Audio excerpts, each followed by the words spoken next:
Welcome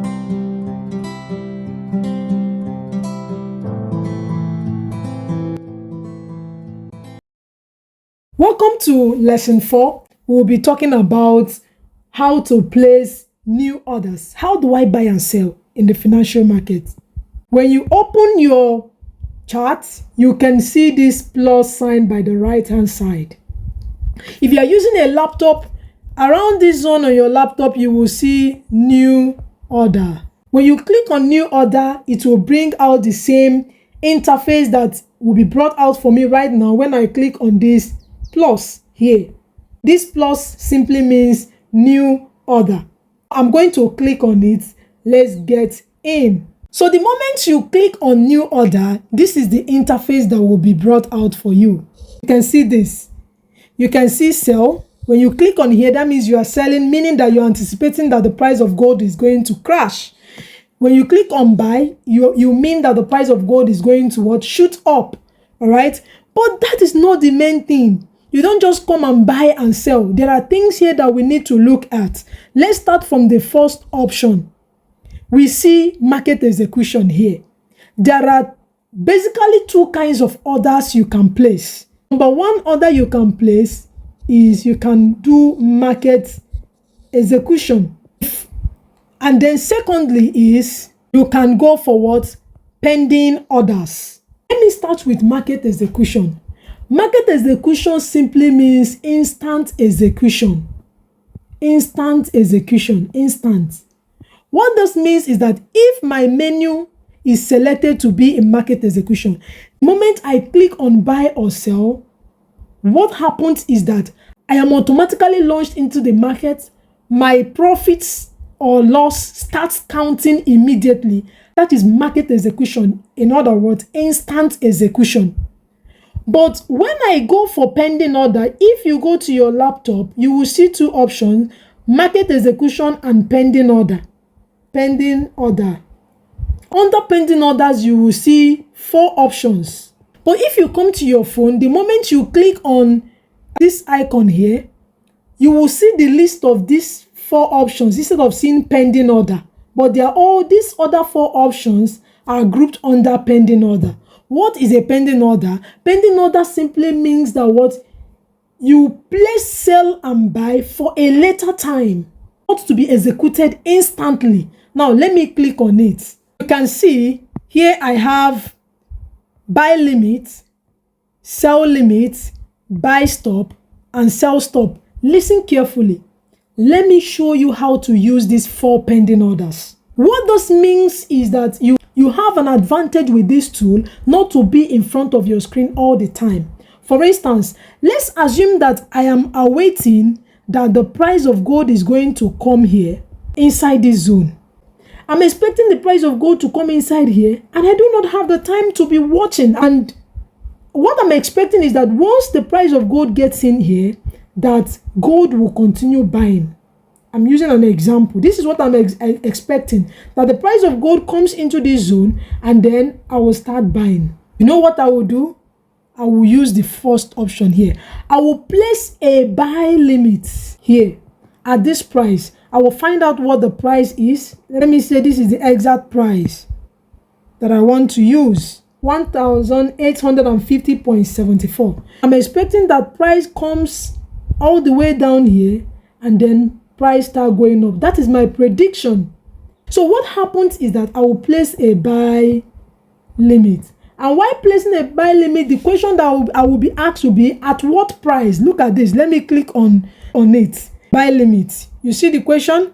Now you are being asked at what price you want your buy limit to be placed at. I will now type 50.74. And then this minus, we are coming to them. This minus is your stop loss and your take profit. We are coming to them. When do I use a buy limit order? I use a buy limit order when I'm expecting my asset to buy, but market has not gotten to the price. I'm still waiting that there should be more crash before the buy happens. Because I will not be watching, I will simply place a buy limit. The buy limit simply means I'm giving an order to the market saying I am not going to be around, but when you crash all the way down to a particular price of my interest, then execute my trade. That is buy limit. What of the second option? The second option is sell limit. Sell limit is simply opposite of buy limit. This is what sell limit means. I'm expecting to sell, but I want to sell when market comes back to this place. What am I expecting? The price of gold goes up to this place, and then before it continues crashing downwards, I'm going to place a sell limit here. I'm giving a command to the market that if the price of gold should come all the way to this point, let's say 1,864 on the dot, automatically the moment the price comes here, you will see that you are on sell. I use a sell limit when I want to sell, but I am expecting price to go up more. And then the next one is buy stop. Buy stop. What do I mean by buy stop? I'm going to click on buy stop. You will see each of these pending order, you will always be given the option to write what price you are anticipating that your order should be what? Executed. Now let's look at buy stop. When do I use buy stop? I use buy stop when I'm expecting the price to get to a particular point before I start buying. This is what I mean. Remember that in our buy limits, don't confuse buy stop and buy limits, please. In our buy limits, I want to buy, but I want market to crash more before I buy here. It's like buying when price crashed more. But this is when to use buy stop. Buy stop is that I expect that price of gold should buy from here up and continue going. But I'm not sure at this point. But I am sure that once price crosses here, that I am like 98% sure that the price of gold will now keep shooting up. What do? I will place a buy stop here. What am I saying?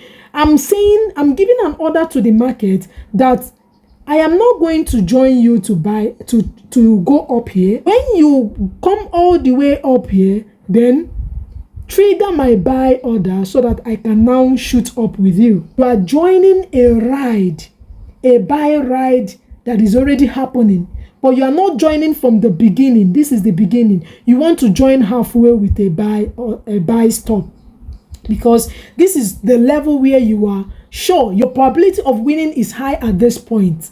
Same thing is applicable with the fourth option, which is what? Sell stop. What are you saying in sell stop? I know that the price of gold is crashing. It's crashing and it's going to crash all the way down here. But I don't want to join in this current price. I can only be sure that this crash is going to continue when price gets to this point. $1,852. What I'm now saying is that I'm not sure here. My chances of winning this trade here is 50%. I want where my chance of winning will be increased to about 90% or 80%. What I will do is that I will give a command of sell stop at this price. What am I telling the market? I'm saying that the moment you crash and come here, then trigger my sell order here so that I can now join you and ride downwards. I don't know if these 4 pending orders are well understood. You see that these 4 pending orders are wonderful tools that help Forex traders not to always be on their screen. Instead, they can place these pending orders when they are not there looking at the market. All right, that is it for new orders. The 2 ways you place your new orders is you place it using market execution or using any of these 4 pending orders. The only 2 options you have in the financial market is to buy or to sell. Let's move to the next point, which is what? Stop loss and take profit. As you can see, the left-hand side, my left-hand side here, which goes with a minus sign, is where I put my stop loss. This is your stop loss. Here, by your right-hand side, is your TP, which is what? Take profit. Go back to week 1 where I define terminologies. Okay, I explained them very, very well in week 1. I'm only here to show you where you place them. But this is the position you put your take profit here and your stop loss here. All right. The next thing is lot size. This is it. We have this space. This space is for lot size. What is lot size?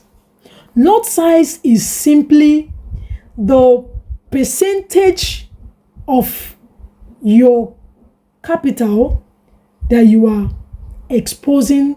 In fact, this is the most important aspect of your trading.